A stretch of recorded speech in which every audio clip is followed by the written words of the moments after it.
Thank you. Thank you, Professor Brooke, Professor Epstein, everybody there at Rutgers. G and I are just tremendously honored to be joining you today. And this topic is one it's not just professional for me. This has become really something personal and meaningful for me. And I'll talk a little bit about that. The centerpiece of this will be my dear wife, Wang Jie, and a piece that she created a few years ago in collaboration with a librettist and the women of the Shakopee Correctional Facility in Minnesota. And you'll even hear the voices of the women from inside the facility as part of her chamber opera. So that'll be along in a little bit.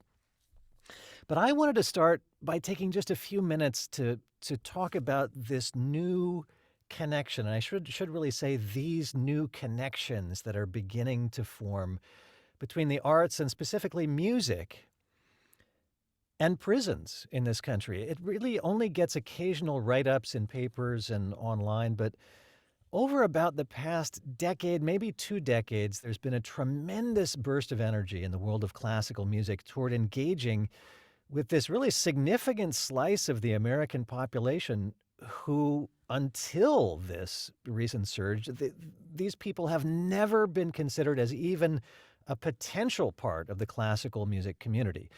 In a word, they've been considered not to exist in the classical music community. And I'm talking about people who are incarcerated.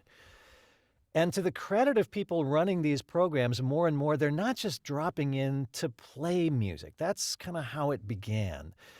But more and more, these are personal, musical, spiritual, human connections and engagements.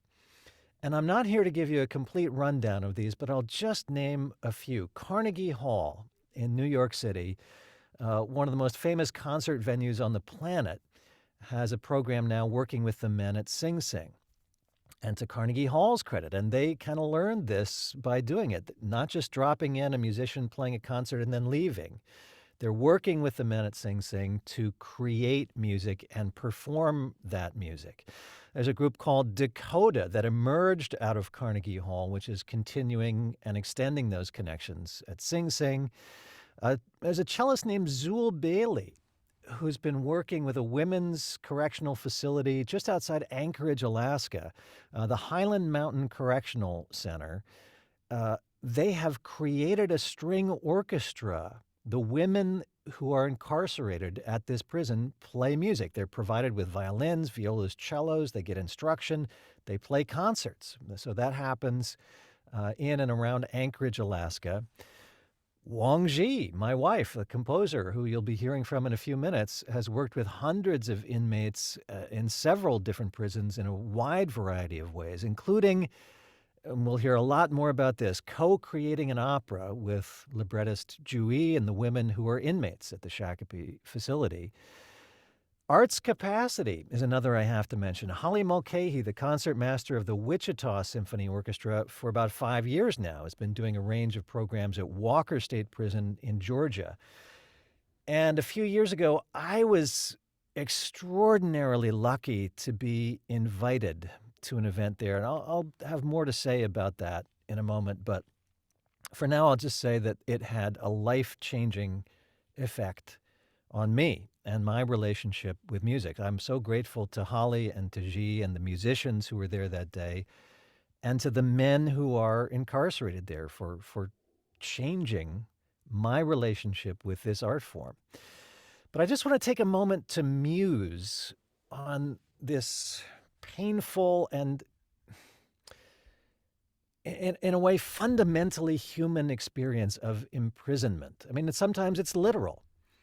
And sometimes it's metaphorical. Sometimes it's imposed upon fellow humans by systems of justice and order. Sometimes it's imposed on ourselves, by ourselves.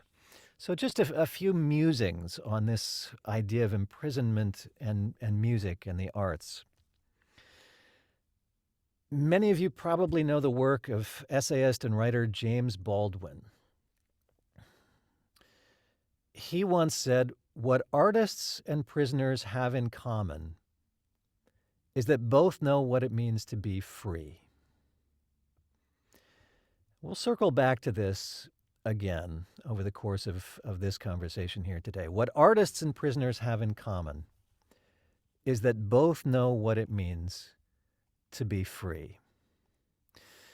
Now, on a more literal level, and sometimes even a comic level, classical music and the world of prisons go way back together. Beethoven spent a night in prison in 1820.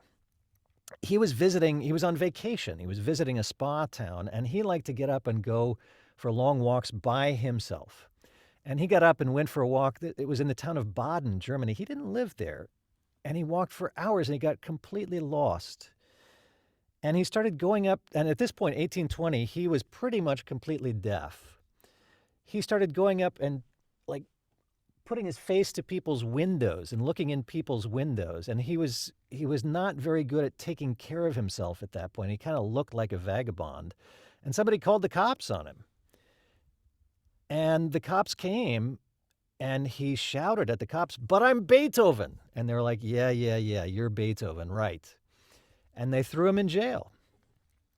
And he kept shouting at the jailer, I'm Beethoven, call the local conductor. And he wouldn't shut up. And finally, the jailer was like, called the local conductor, who came down to the prison at midnight and was like, oh, that is Beethoven. And he walked, but Beethoven was in prison. Bach spent a month in prison for mouthing off to his boss. Bach wanted a new job, and he said something rude to his boss. His boss was a prince. Prince threw him in jail for a month.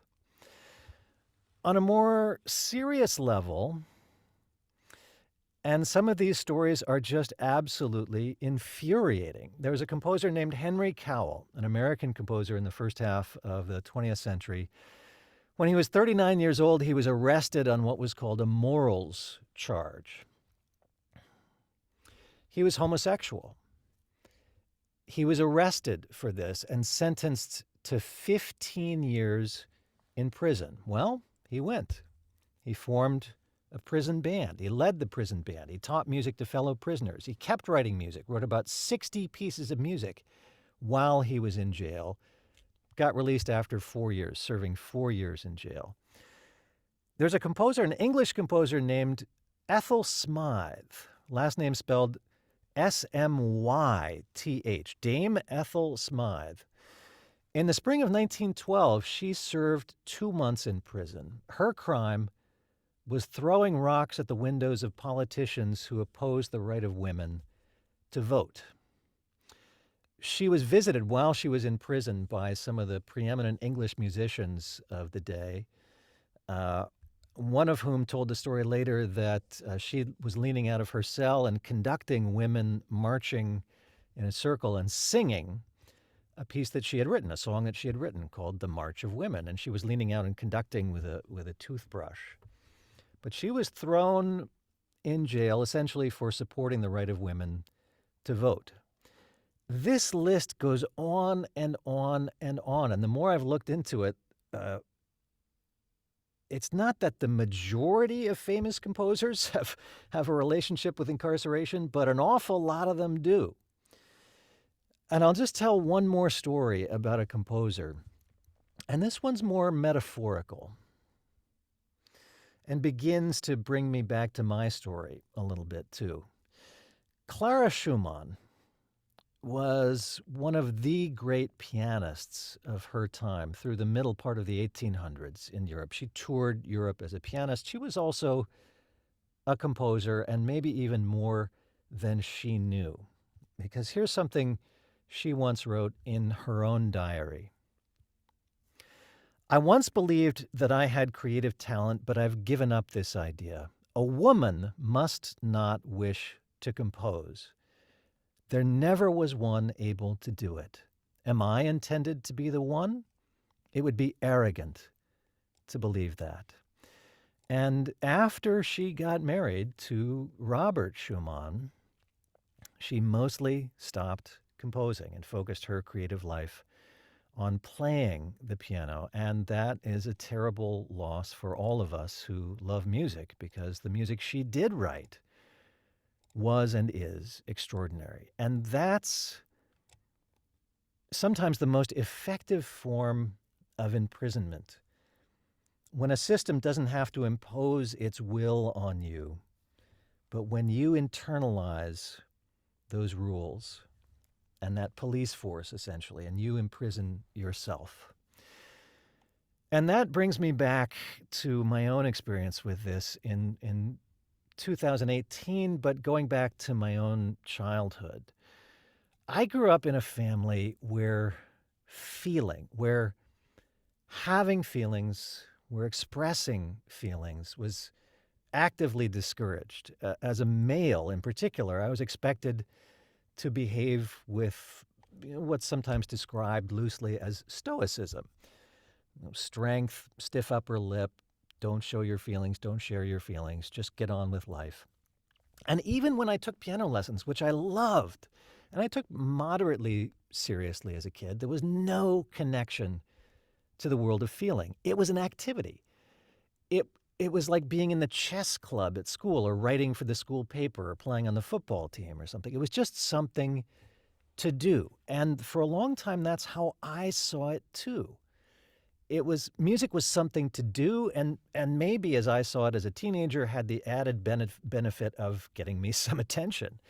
For a long time, that was all I expected from my relationship with music. Now, jumping ahead to 2018, the company I work for, a broadcast company, came up with this slogan. It was a branding campaign. Music makes you feel better.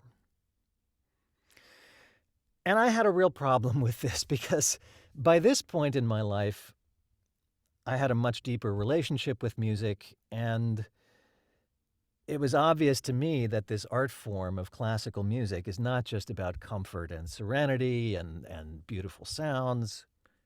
It's about the world of feeling. And in 2018, Holly Mulcahy and her group Arts Capacity invited me to an event at Walker State Prison in Georgia. My wife, Wang Jie, was there. And I was invited to speak to these men for a few minutes. Some of them have radios and hear me on the radio and introduce themselves to me. And I was just speaking to this assembled group of several hundred inmates. And I said something about this slogan that my company had, music makes you feel better.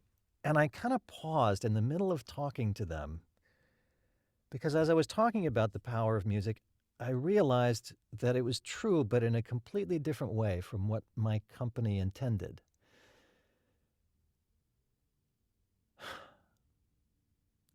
And I'm sorry I'm pausing because I'm still kind of feeling the power of this moment for myself. Yeah, music makes me feel better, but in this way, music makes me better at feeling. Music makes me better at knowing my own world of feeling and expressing it. Yeah, music makes me feel better. Music makes me better at feeling. I'm tremendously grateful to the men of that correctional facility, to Holly, the founder of Arts Capacity, to my wife, Wang Jie. It's because of Wang Jie that I was invited to be part of that event. And that has changed and enriched my relationship with music since that event in 2018. And it's something I'm still very much exploring, that world of feeling through music. We welcome, by the way, Wang Jie and I will take your questions. Feel free to put them in chat. We can also open things up and unmute you when we get toward the end of the program. But I'm going to turn things over to my wife here in just a moment. If you're in front of your computer and you're able to, I encourage you to turn on your camera so she can see your faces as she's speaking to you and have that sense of connection with an audience. Like, we can't all be in the same room right now in March of 2021. I see lots of cameras coming on. That's great. Thank you. Oh, Look at all those beautiful faces. Thank you for turning your cameras on. That is wonderful. All right, I'll be back with Q&A, but let me turn things over to my wife, composer Wang Jie. Jie, it's all yours. Thanks, Fred. Hi, everyone. I'm Wang Jie. So I'm just so tremendously honored and happy to be here. And Dan, thanks so much for inviting me. Composers in the room or anybody who has had some experience composing, please give me a thumb up in the reaction button. Yay! Fantastic. Thank you so much. So I'd like to begin by echoing Kurt Vonnegut, and I'm paraphrasing here. No matter how good you feel about the state of our civilization, we all just got here. Just about a blink of eye ago, we roamed the savannah, and our collective anxiety got us off our feet. And one of the front runners of the evolutionary theory painted a picture of migration and genocide. And here I'm going to quote Yuval Noah Harari. Another possibility, this is among the front runners, is that the competition for resources flared up into violence and genocide. And tolerance is not a sapiens trademark. In modern times, a small difference in skin color, dialect, or religion has been enough to prompt one group of sapiens to set about exterminating another group. Would ancient sapiens have been more tolerant towards an entirely different human species? It may well be that when sapiens encountered Neanderthals, the result was the first and most significant ethnic cleansing campaign in history. And later in the book, and this is from Sapiens, A Brief History of Mankind. This is on page 62. However, later there was another quote, is that, the Neanderthals, they are too similar to ignore, but too different to tolerate. Okay, and I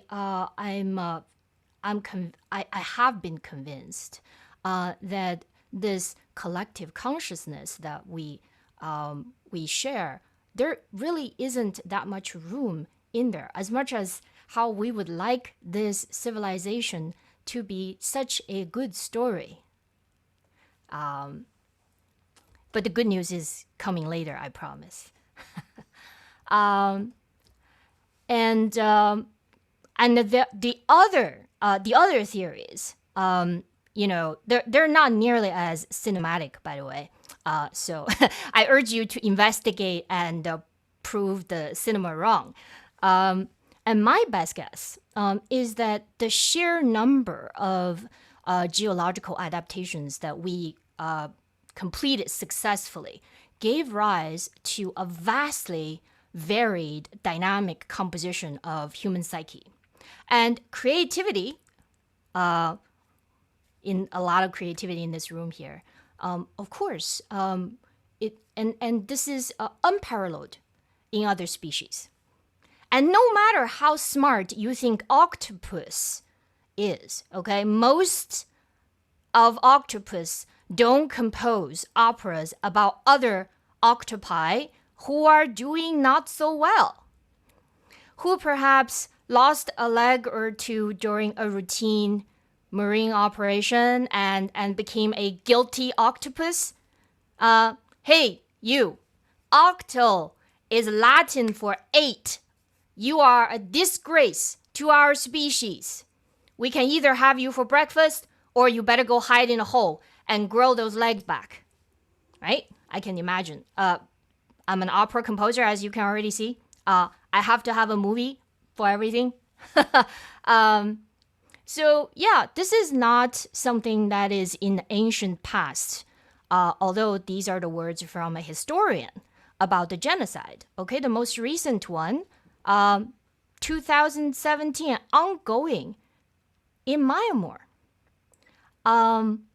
So before you have a minute to think, oh, these folks are so far away. These people behind the bars are so far away. I am an upright citizen. I have never even had a traffic violation. And these are people who did really bad things. It doesn't have much to do with me getting a degree, from one of the best research universities in the universe, right? I'd like to win this argument by saying, well, you know what? I have degrees from the best music schools in the world. And if you were to ask me what are the rules of writing an opera, I would say to you, there are 3 rules for writing an opera, and nobody knows what they are. And how do you know you're not writing a bad opera? I have only gained meaningful insights to my work, which are, my babies, years after they were created. And 90% of the time, and that's a very generous percentage, I don't really recognize them as genuine or my own creation. And so I have to ask myself, how come I didn't know I was writing so badly? So I would say I would like to give myself another 40 years, and then go ask myself, was I a good composer? Like right now, am I a good composer? Have I done justice to the work that I have the heart to create? So today I will share with you a piece that actually falls into that very small percentage of the minority of the pieces I actually still believe in. And I might or might not reveal something very personal to you today, as is true, but this piece I still believe in. They revealed this piece, and along with a small percentage of my other works, they reveal something about me. And this something, if I were to put it into words, no one will believe me. And with that in mind, I'd like to move ahead and just take you inside the Minnesota Correctional Facility at Shakopee. There are 2 things I would like you to know. The first is that there are so much collaboration. There was so much help that I received just based on other people's generosity. And they did not have to do any of that, but they did a lot to help me. And starting with the organization that I think every composer must be part of, American Composers Forum, the McKnight Visiting Composer Fellowship, the grant. Composers, please do send in your application. It's open now. This is the grant that enabled me to conduct this work for several years. And that's number 1. Number 2 is the music director of Lake Superior Chamber Orchestra, Warren Friesen. And Warren was just, he just gave me every resource that he had access to. And this is not a conventional concert production. It involves singer and a small stage prop. And concert opera is just not a thing that is on the menu for most music organizations in our time. And Stephen Giles, my friend, Hippie Steve, this is how I call him. When I was finally granted the permission to become a volunteer in prison, I asked him to give me some time to introduce me to what are some of the things I can do to stay safe.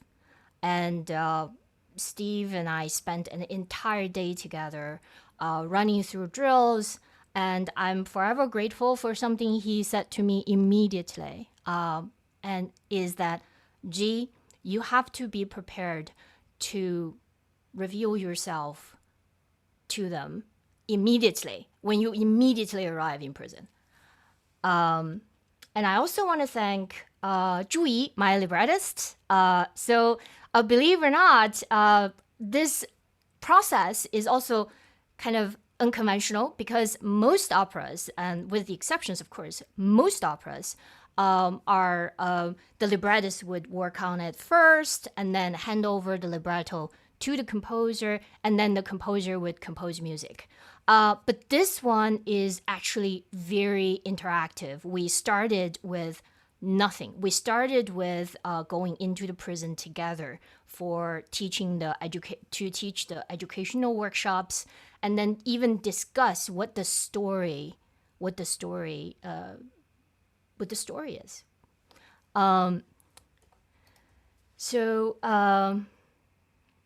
One quick note about the story.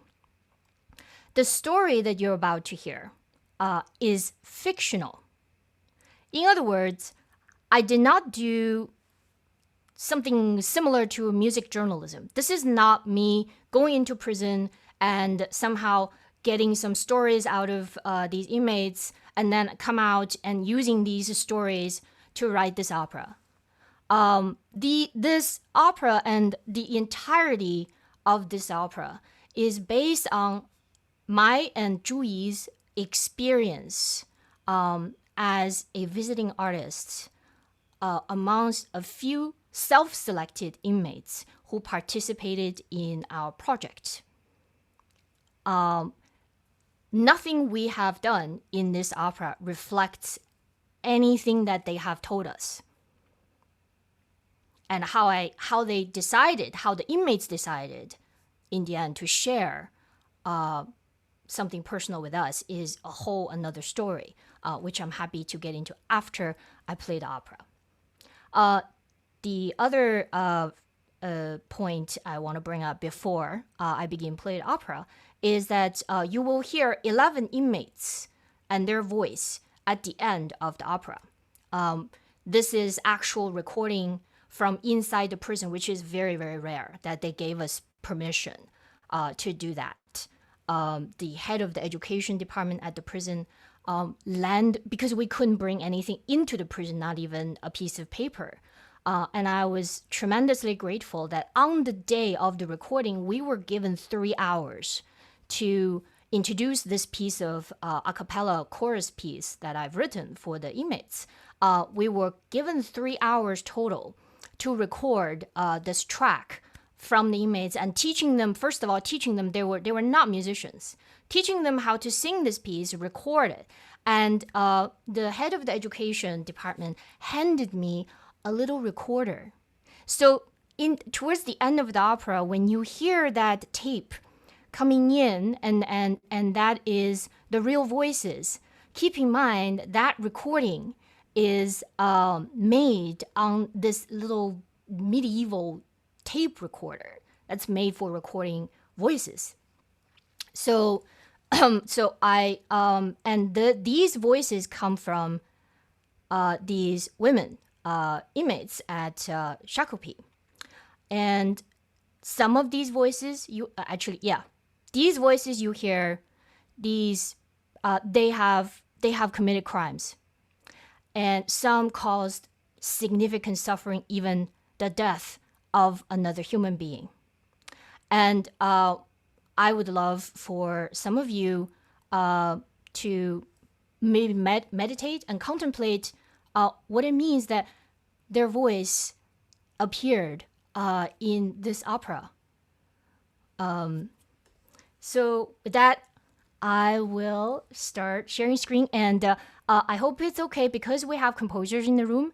I will be showing the score alongside with the recording. The recording is just one camera view, and it's the world premiere recording of this piece. It runs about 20 minutes, and it is Lake Superior Chamber Orchestra. The date was in 2017. Warren Friesen is the music director and conductor, Vicky Fingelson, the soprano, and Jeff Madison, the baritone. And they're actually married. They're a real couple also in real life. Hang on a second as I share my screen.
Visitor hours.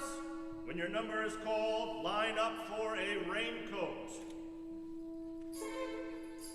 She's here, she's here, she's here. She was here. Inmate 382. Your ex-husband brought your son.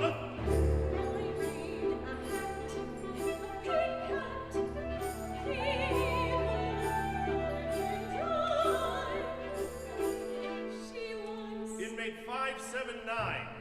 Your mother is here. She wants everything in pink.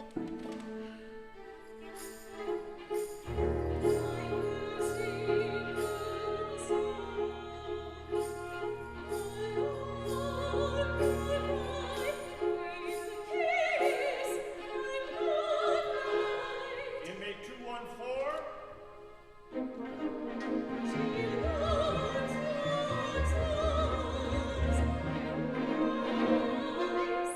Inmate 214, I will not repeat. Your foster mother is here.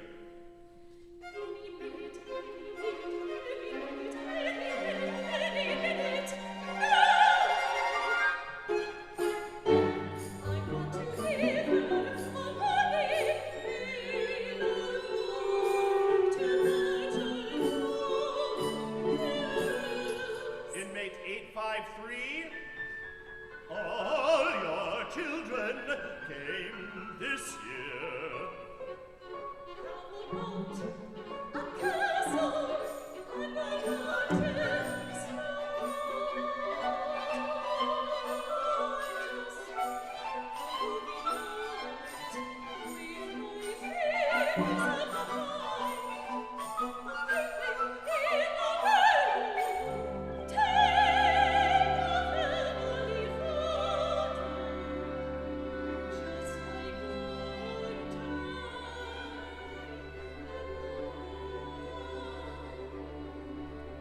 Inmates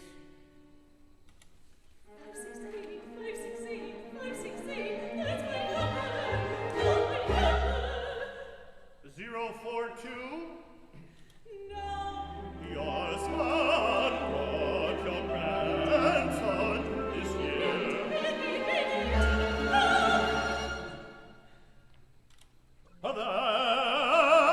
That's all the visitors today.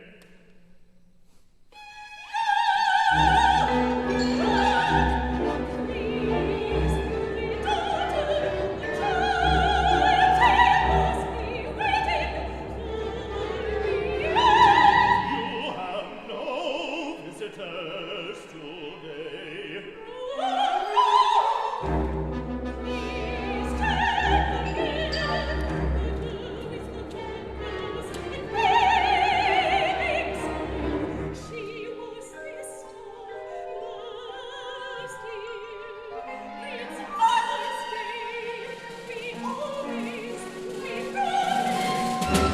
Your party.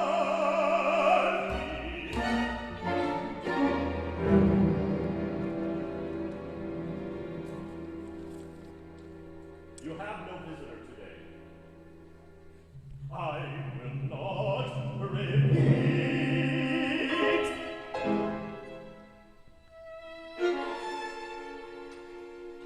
Must be the rain, must be the rain,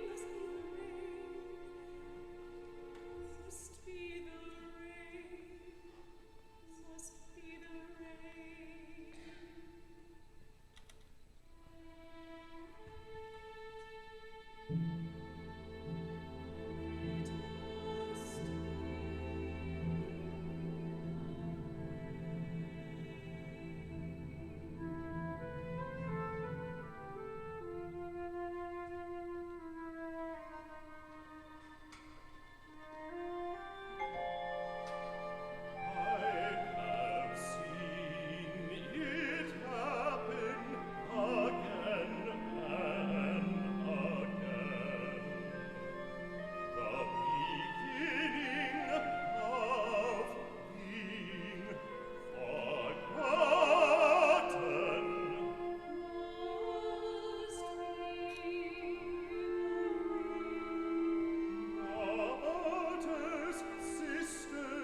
wish I could lie. It's a blessing to be remembered.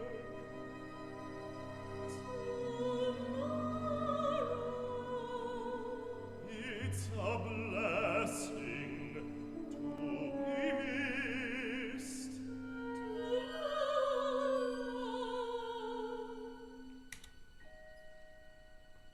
It's a blessing to be listened and forgiven.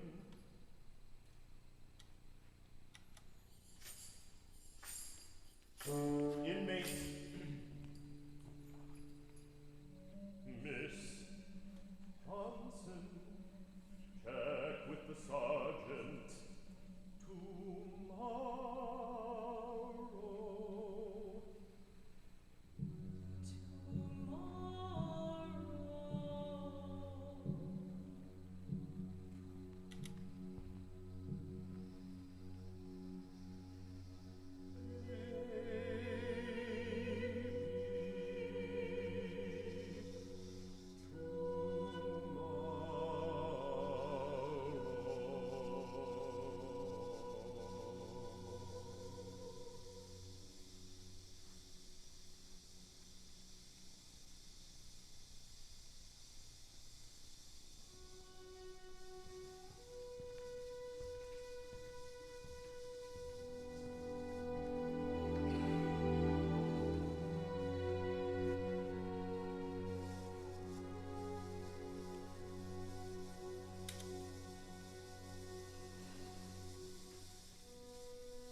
Oh, thank you.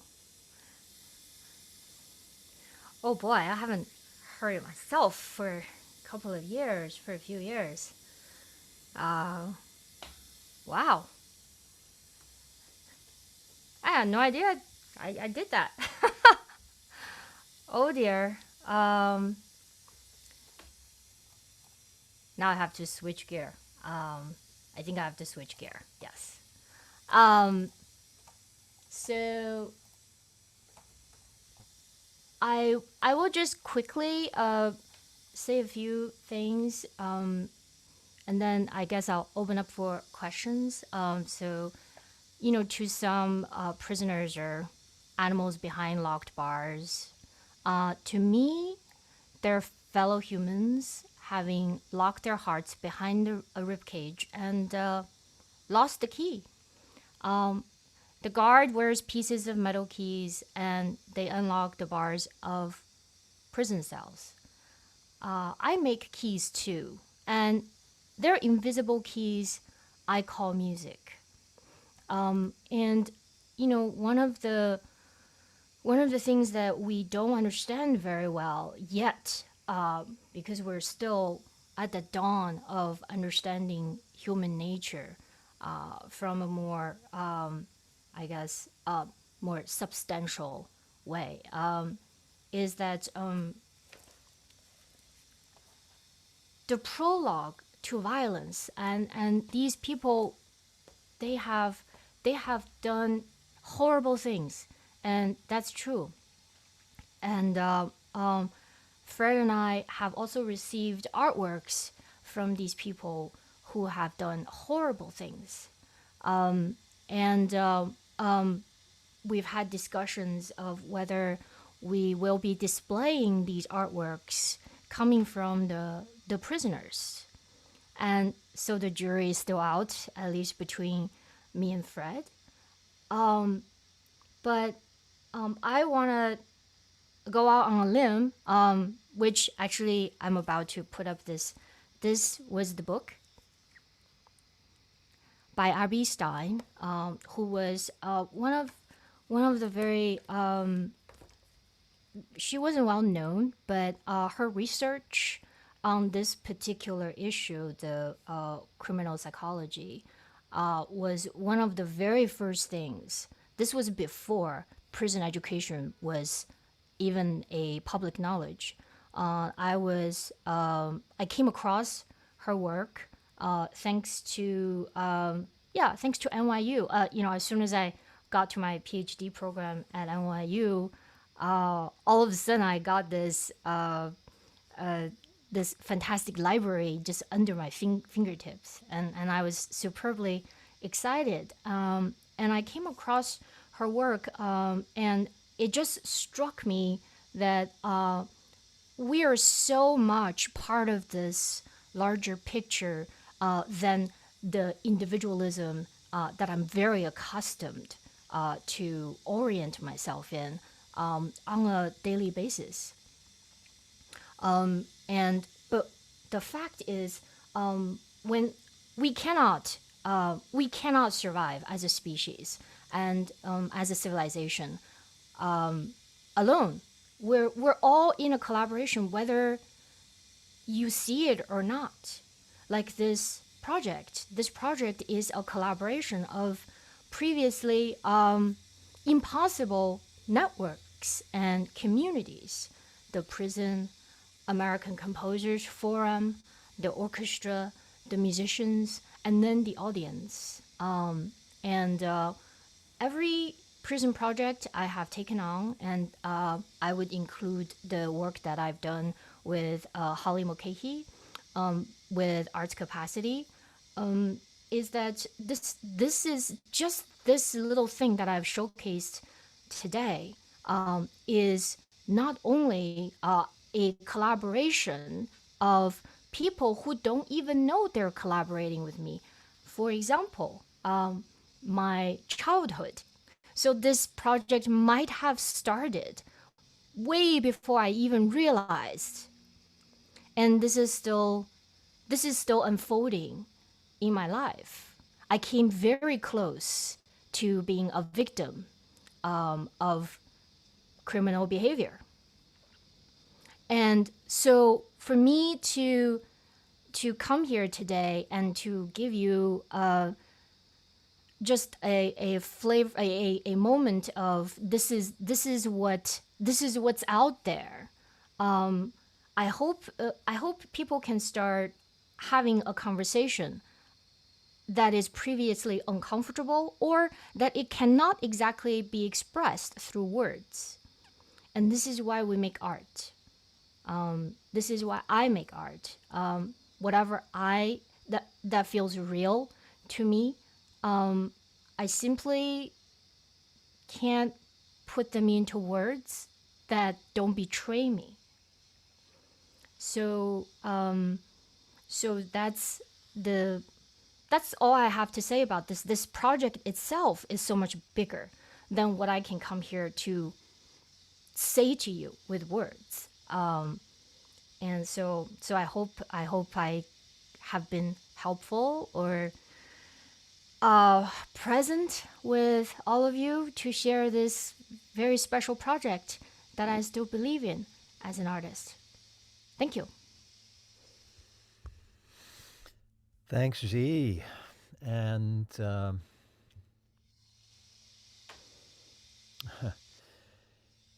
yeah, I too hadn't, I was there in the house for that premiere in Duluth, and it's been a while since I've seen that. And that exchange between the guard, who suddenly shares some humanity with this prisoner when he turns toward her and he starts to call her number, and then he calls her by name, and they have an actual human conversation for a moment. It's an incredible moment of connection.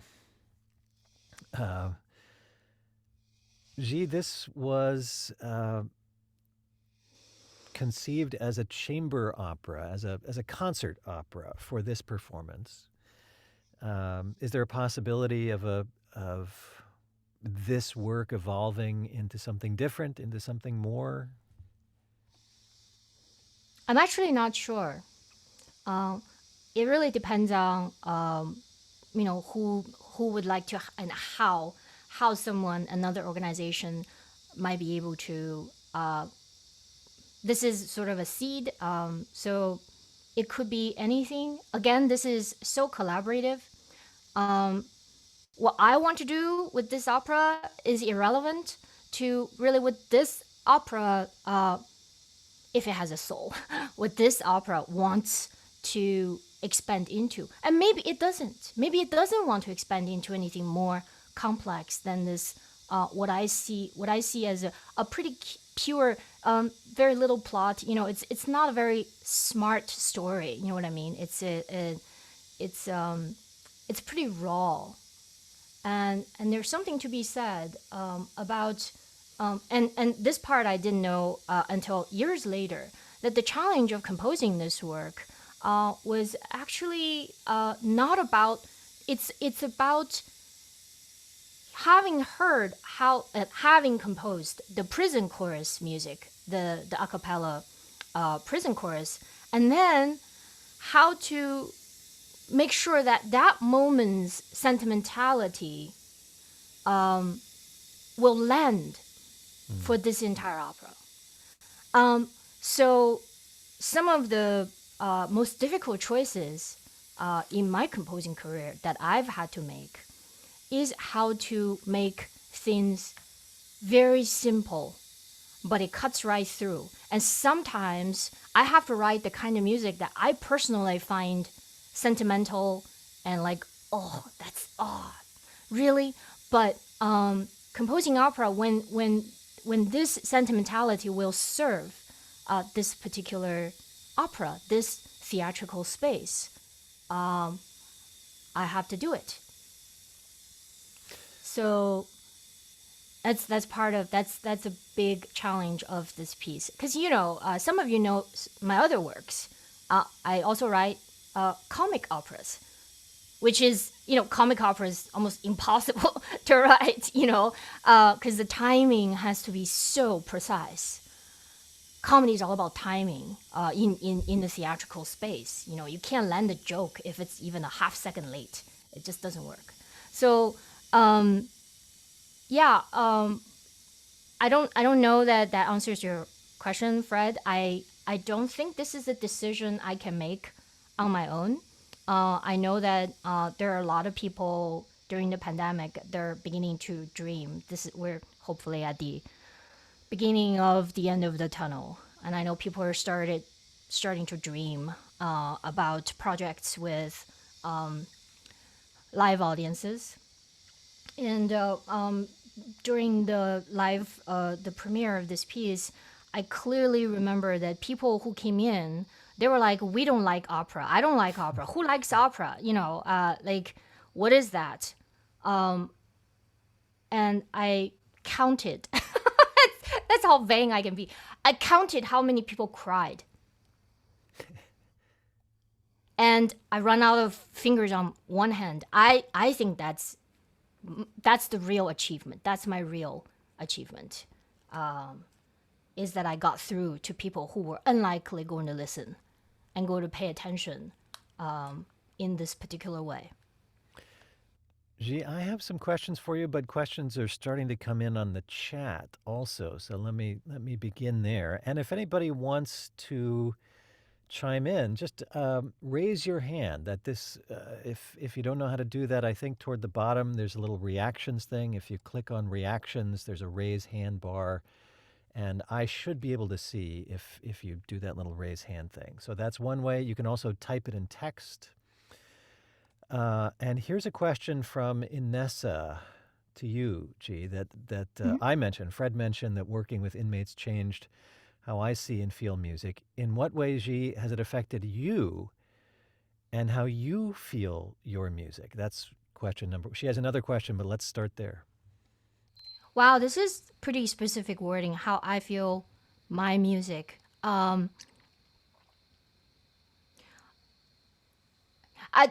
In all honesty, how I feel about my music almost all the time is quite critical.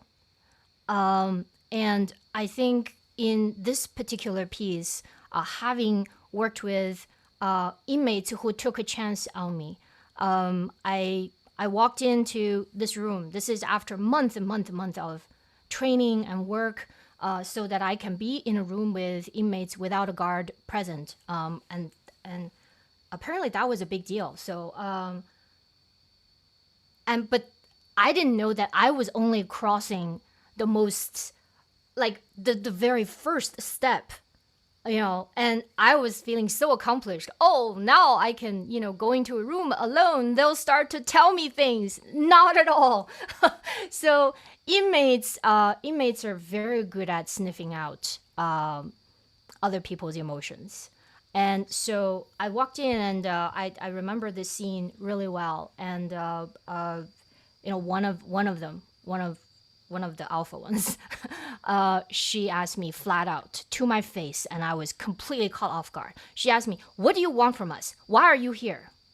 Wow. It's just like that. And so I remember. Oh wait, did that moment already arrived?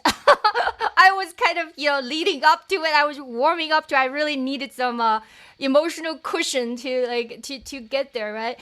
And I just had to improvise, and I came clean. I said to her, and the room also, I said to them, I'm not sure. All I know is that I have been gifted this. I have been in the presence of this tremendous gift, which is music.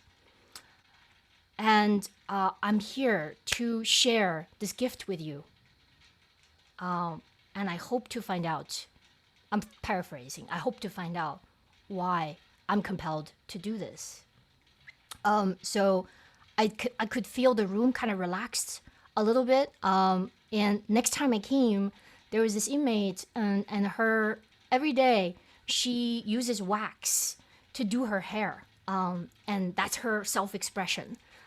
Very, very creative individual. And she, next time I visited, she's like, Gee, you see what I did with my hair? And then her hair was like this bang. She's like, I did this for you. Do you like it? And at some point I was told that that the prisoners thought that I was okay. and that they could start to talk about the things that are not really discussed inside the fence. Well, and I And remember this your is how it comment, began. G, at the beginning of this conversation about what Steve Giles said to you: "Be ready to be yourself when you go. Nothing else will do in this space." Inessa's second question is similar to a question here from Michael Capabianca, and I'll read Michael's question here. It's wonderful to see musicians involved with outreach in prisons and advocacy for incarcerated individuals through music. It's often all too easy for us to disregard the full humanity of incarcerated people because they're out of our sight. G, what possibilities do you see for musicians to connect with prison abolition initiatives, restorative justice initiatives, and broader efforts to restore freedom and dignity to incarcerated people? G? I don't have a short answer for this at all because I think every prison initiative has their own character and their own base, their own philosophical base. For me, this is a complete blank canvas when I arrived. I also I haven't heard a lot of new music initiative in the prison. And Holly's name come to mind. She's been doing this for a few years. So musicians, well, how does musician connect to any community? By practicing your art and be the best musician that you can be, and for composers also, to do the best we can. And right now, the best answer I have for this is that you have to find the kind of people who would recognize what you are trying to do. And, what I was trying to do was not approved. So it doesn't matter that you want to go into a community if there's no resonance from that community, if your idea is not seen as what it is, and if they don't give you that space to do what it is you want to do, it would be impossible.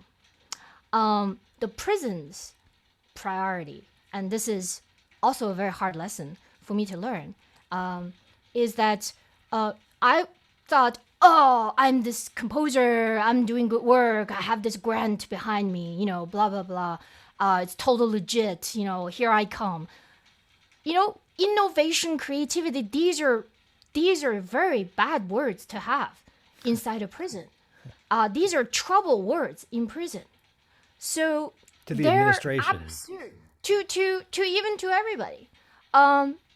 Their absolute priority, and this is shown in the thing that is the first thing I saw as I entered the prison, is how many days without an incident. That is their all-time priority. Everything else has to fall under this framework of how many days in a row without an incident. So, this project was actually not even rehearsed at a timeline that was previously designed. The prison was in a lockdown. And when the prison goes into lockdown, we couldn't go in and record the inmates. And we were like counting, okay, there's a total of 4 days left before the world premiere. Everything is out, 4 days left. Well, we still don't have this key piece of the opera. The Should we recording of the cancel? Yes. women's voices that we hear at the end The whole of the piece lands on that. The whole piece lands on that. And so I was already in Minnesota on a, I was just like a sitting duck. There's nothing we could do. The prison is in a lockdown. And when they are in a lockdown, it is indefinite.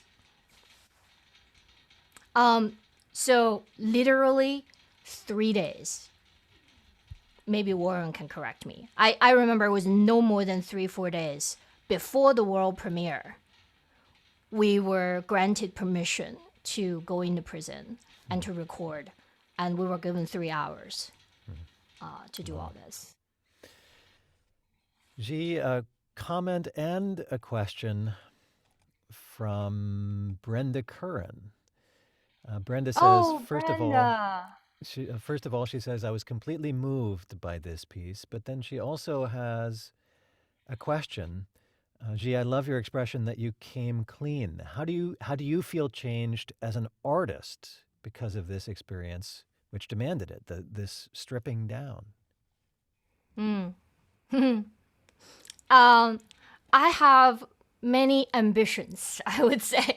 As a young, still in my discipline, I'm still young, and I see myself as emerging, and so some of my top ambitions is, of course, to reach a wider audience and to also, have works that I consider to be my native tongue. Like I'm a composer of larger forces. I feel most at ease writing for larger forces, and so through this, I've come to appreciate the voices inside me that are a little less visible, because they're drowned out with this noise of my own ambition, of my own artistic, I guess, maybe it's ego. Maybe I have a very big ego. I do have a very big ego. But I think sometimes what's so effective, and this opera also taught me, that sometimes what's so simple, right? These pages you saw, what caught my attention the most are those moments with the fewest notes. And this goes contrary to some of my education. When I was in school, of course. But fortunately, I went to programs that with such diversity, that what I was doing was literally my choice, which I thought was the right thing to do. Now, this impulse is still here. I still feel like, okay, what's the right thing to do, as opposed to what's the truth? What is true? What can I live up to 30 years from now? I can look back 20-something years of composition. I can put my finger on the moment that I still believe in. No more than 5 fingers. And I do my best to see if there is a project that doesn't matter. Small forces, large forces. I try to see if I can have my signature in these pieces I write. And it's not always work out. Doesn't always work out. But it never will work out if you don't put yourself out there with it and make the attempt. At least then you give yourself the chance. And Brenda's question and your response started off with that stripping down, that coming clean. And Jie, you said you were especially struck by the moments when there are the fewest notes. And I couldn't help but notice that the emotional crux of the piece, those last few minutes, the human interaction between the guard and the inmate, the moments when she realizes her daughter is not coming that day, the possibility of hope for tomorrow, maybe it's because of the rain. The music gets simpler and simpler. We're not hit over the head with a cymbal crash and a big brass fanfare at that point. The music is more and more spare. Was that a conscious choice that you made, or was it just the way it came out? I think when I'm honest, I am less likely to be noisy, both as a person and in my work. In that particular moment, Fred, I mean, this lady is in so much denial.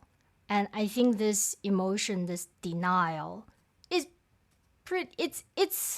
it only lead to one thing, and that is this tremendous sadness. And sadness, this music, that moment is very sad to me, and sadness, again, for it, when I experience sadness, it's pretty quiet, it's pretty simple. I don't hear a lot of noises and a lot of, decorative thing. I'm not trying to distract myself from this experience of, oh my God, is this the end of me? Is this the end of the world? But you know what?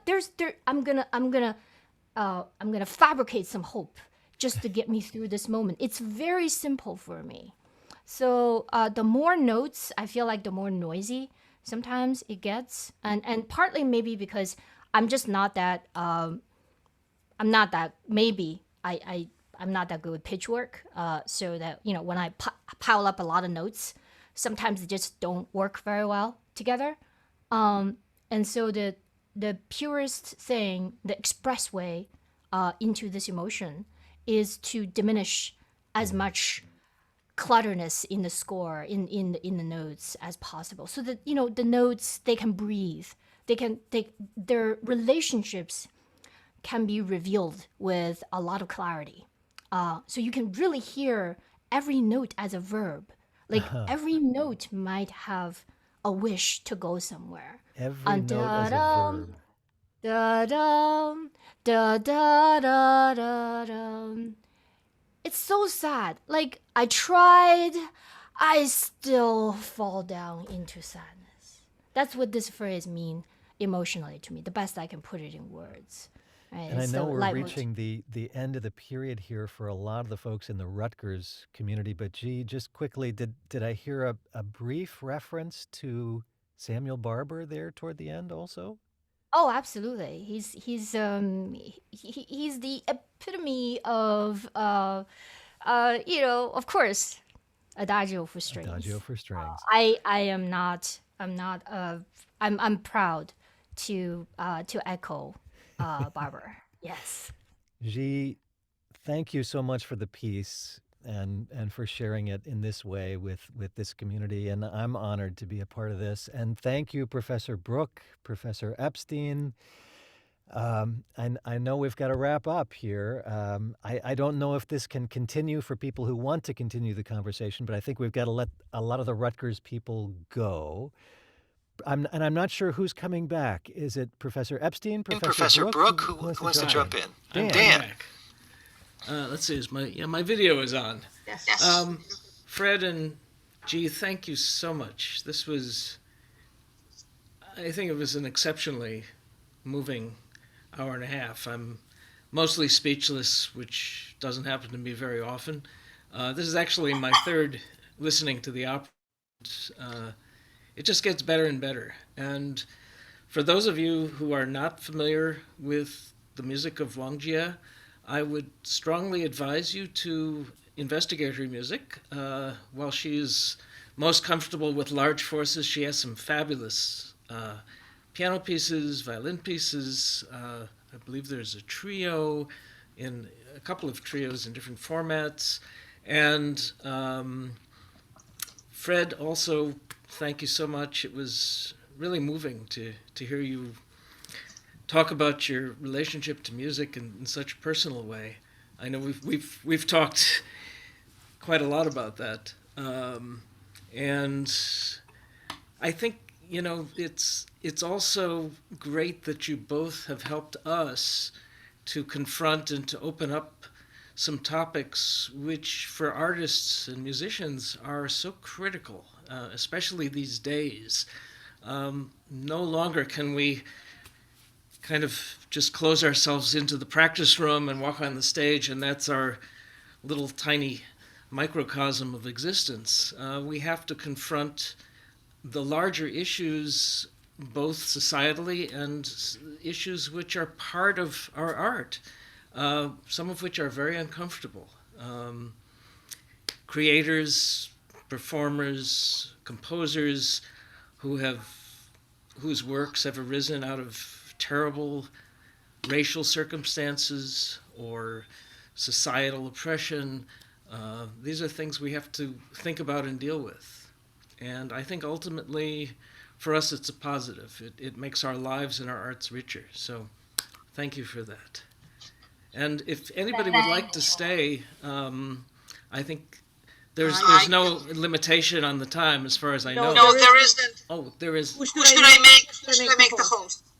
Why don't you make Fred the host? I want to express my gratitude. I'm speechless. I'm speechless. I'm sure everybody will now see me crying on the recording, which I did a lot. And it's a very moving piece, especially my child. My child that keeps recurring over and over again just moves me beyond words. I want to thank both of you. This work will be timeless. And thank you so much. Thank you. Thank you, for, Professor Brooke. And yes, yeah, and for those ones who are actually, I do have a little bonus for all of us to stay kind of over time a little bit, and that is something that and I do want to echo Fred, and Fred did promise that I would echo Fred with James Baldwin, my man, and I would like to share with you a very important idea that I think all artists must carry in our hearts, even if you don't believe it right now. I would like to read that before we wrap up. And this is James Baldwin. It seems to me that the artist's struggle for his integrity must be considered as a kind of metaphor for the struggle which is universal and daily for all human beings on the face of this globe to get to become human beings. So make art and don't make it alone. Go out there, be willing to fail and fail better next time.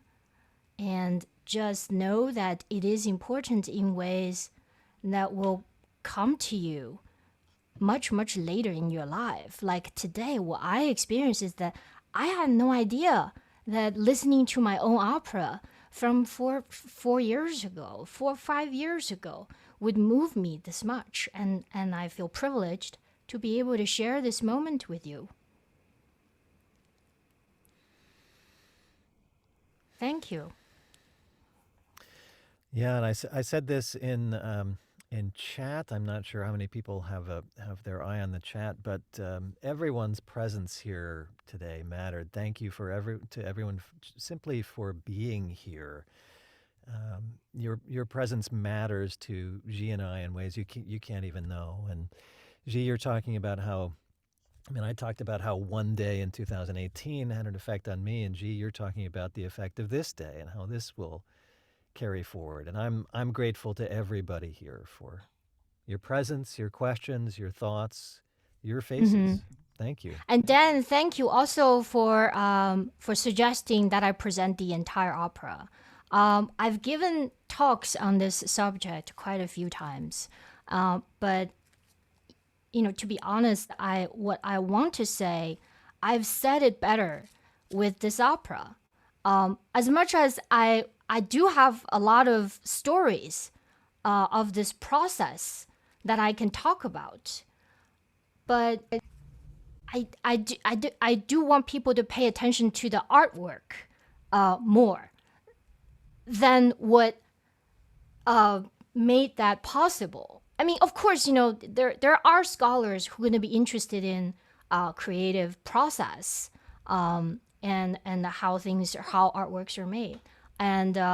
But today, at this moment, I myself wanted to have this moment of looking back, and that's why I think it's such a I feel so honored that you guys are with me for this whole journey of the whole opera. Haven't heard it for years. Haven't even looked at it for years. So thank you, Dan. Thank you. And hopefully we'll hear it live on stage. I hope so too. With the right person. That's right. Okay, so I think we are saying goodbye. Thank you again, and thank you all who attended. And maybe you'll come back and we'll hear some other music of yours sometime. I'd love to. All right. I feel very welcomed and I can see all the faces. Thank you. Great. Okay. Thanks, everybody. Bye. Thanks everyone. Bye for now. Thank you.